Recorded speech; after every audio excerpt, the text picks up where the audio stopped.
दोस्तों वीडियो अच्छा लगेगा तो लाइक और शेयर ज़रूर करना, और अगर आप मेरे चैनल पर नए हो तो इसे सब्सक्राइब करना मत भूलना।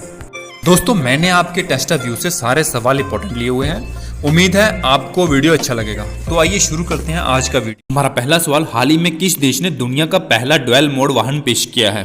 दोस्तों जापान ने अपने शहर कायो में मिनी बस जैसे दिखने वाली दुनिया का पहला डुअल मोड वाहन पेश किया है।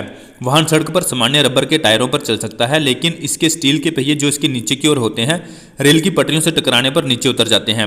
DMV 21 यात्रियों को ले जा सकता है और रेल की पटरियों पर 60 किलोमीटर प्रति घंटा की गति से दौड़ सकता है और सार्वजनिक सड़कों पर लगभग 100 किलोमीटर प्रति घंटा की गति से चल सकता है।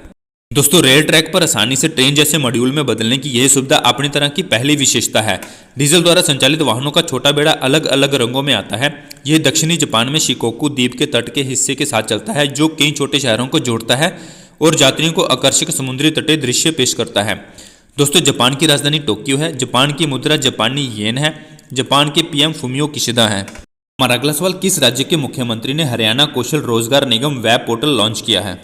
दोस्तों हरियाणा के मुख्यमंत्री मनोहर लाल खट्टर ने हरियाणा कौशल रोजगार निगम पोर्टल लॉन्च किया और हरियाणा के गुरुग्राम में अटल पार्क और स्मृति केंद्र स्थापित करने की घोषणा की। मुख्यमंत्री ने विभिन्न क्षेत्रों में बेहतरीन सेवा देने वाले 78 अधिकारियों और कर्मचारियों को भी सम्मानित किया।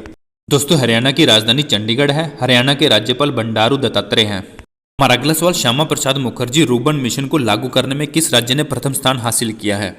दोस्तों SPMRM यानी कि श्यामा प्रसाद मुखर्जी रूर्बन मिशन को लागू करने वाले 34 राज्यों और केंद्र शासित प्रदेशों में तेलंगाना ने पहला स्थान हासिल किया है। तमिलनाडु और गुजरात ने सूची में क्रमश दूसरा और तीसरा स्थान हासिल किया है। क्लस्टर की रैंकिंग में 295 समूहों में संगारेड्डी के रायकल क्लस्टर और तेलंगाना के कामारेड्डी के जोकल क्लस्टर ने क्रमश पहला और दूसरा स्थान हासिल किया है। मिजोरम में आइजोल के बाग क्लस्टर ने तीसरा स्थान हासिल किया है। दोस्तों श्यामा प्रसाद मुखर्जी रूर्बन मिशन गांव के एक समूह का विकास जो ग्रामीण समुदाय के जीवन के सार को संरक्षित और पोषित करता है, जिसमें इक्विटी और समावेशिता पर ध्यान केंद्रित किया जाता है, जो कि प्रकृति में अनिवार्य रूप से शहरी मानी जाने वाली सुविधाओं के साथ समझौता किए बिना रूर्बन गांव का एक समूह बनाने की दृष्टि का अनुसरण करता है। श्यामा प्रसाद मुखर्जी रूर्बन मिशन का उद्देश्य स्थानीय आर्थिक विकास को प्रोत्साहन करना, बुनियादी सेवाओं को बढ़ाना और सुनिश्चित रूर्बन क्लस्टर बनाना है।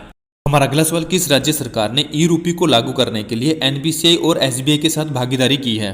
दोस्तों कर्नाटक सरकार ने अपने छात्रवृत्ति कार्यक्रम के तहत छात्रों को ई-रूपी भुगतान समाधान को सक्षम और कार्यान्वित करने के लिए भारतीय राष्ट्रीय भुगतान निगम यानी कि national payment corporation of India और भारतीय स्टेट बैंक के साथ भागीदारी की है। ई-रूपी को भुगतान के लिए पहचाने के संस्थान एक एप्लीकेशन का उपयोग करके छात्रों द्वारा प्रदर्शित QR कोड या MS स्ट्रिंग को स्कैन करेंगे। ई-रूपी NPCI द्वारा प्रदान किया गया एक कैशलेस और संपर्क रहित भुगतान समाधान है, जो इसका उपयोग लीक प्रूफ डिलीवरी लेन देन सुनिश्चित करने के लिए किया जाएगा।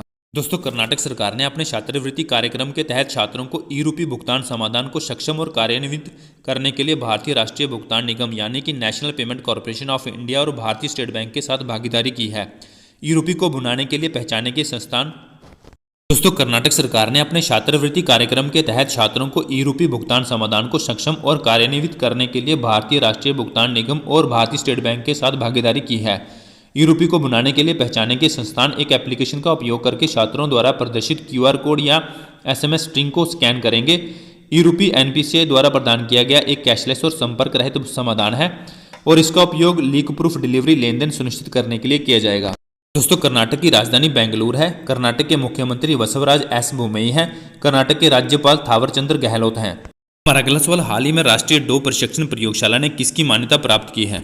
दोस्तों वाडा यानी कि वर्ल्ड एंटी डोपिंग एजेंसी ने इंटरनेशनल स्टैंडर्ड फॉर लेबोरेटरी के अनुसार नेशनल डोप टेस्टिंग लेबोरेटरी की मान्यता बहाल कर दी है, जिसे अगस्त 2019 में निलंबित कर दिया गया था। इसके साथ ही NDTL का डोपिंग रोधी प्रशिक्षण और गतिविधियां तत्काल प्रभाव से फिर से शुरू की जाएंगी। NDTL अपने अनुसंधान गतिविधियों और डोपिंग रोधी प्रयासों को मजबूत करने के लिए वाडा से मान्यता प्राप्त अन्य प्रयोगशालाओं के साथ भी सहयोग कर रहा है। हमारा अगला सवाल, प्रधानमंत्री नरेंद्र मोदी ने IIT कानपुर में ब्लॉकचेन पर आधारित किस डिग्री को लॉन्च किया है? दोस्तों नेशनल ब्लॉकचेन प्रोजेक्ट के तहत प्रधानमंत्री नरेंद्र मोदी ने IIT कानपुर के 54वें दीक्षांत समारोह में ब्लॉकचेन आधारित डिजिटल डिग्री का शुभारंभ किया। दोस्तों यह डिजिटल डिग्री विश्व स्तर पर स्थापित की जा सकती है और यह अक्षम्य है। हमारा अगला सवाल, हाल ही में किस बैंक ने ग्रीन फिक्स डिपॉजिट योजना की शुरुआत की है? दोस्तों इंडसइंड बैंक ने ग्रीन फिक्स डिपॉजिट शुरू करने की घोषणा की है, जिसमें जमा राशि का उपयोग संयुक्त राष्ट्र के सतत विकास लक्ष्यों का समर्थन करने वाली परियोजनाओं और फर्मों को वित्त पोषण के लिए किया जाएगा। पर्यावरण के अनुकूल परियोजनाओं में अपना अधिशेष नकदी भंडार का निवेश करने के इच्छुकों निवेशकों के लिए ग्रीन डिपॉजिट एक सावधि जमा है। यह जमा राशि खुदरा और कॉर्पोरेट दोनों ग्राहकों को दी जाएगी। हमारा अगला सवाल, उत्तर प्रदेश राज्य के नए मुख्य सचिव के रूप में किसे नियुक्त किया गया है? दोस्तों, दुर्गा शंकर मिश्रा को उत्तर प्रदेश का नया मुख्य सचिव बनाया गया है। दुर्गा शंकर मिश्रा 31 दिसंबर को रिटायर हो रहे हैं। दयाशंकर मिश्रा 1984 बैच के उत्तर प्रदेश कैडर के IAS अधिकारी हैं।